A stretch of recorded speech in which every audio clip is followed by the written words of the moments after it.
So let's start arranging this one. I'm going to start with the darkest tone, that is the darkest areas are going to be the black color areas, and I'm going to fill it. There is some shading there in that also. So I'm going to do hatching and cross hatching, but those are the knob and the handle are going to be the blackest areas.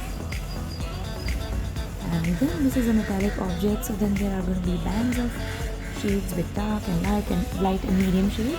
But remembering that we are going to do basic sketching and not very realistic, I'm going to make sure that I'm going to do things that are just utmost necessary to make it look like a real object.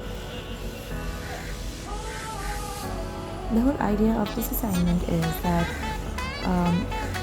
we should and can practice day-to-day sketching, seeing things that are just available around us, and they really turn out to be great references and sketching.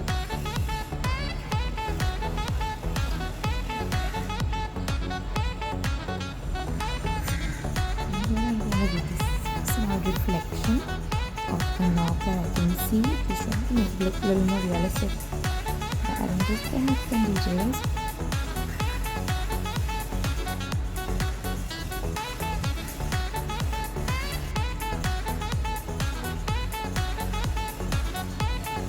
Starting with this spout, because that has a lot of darker area.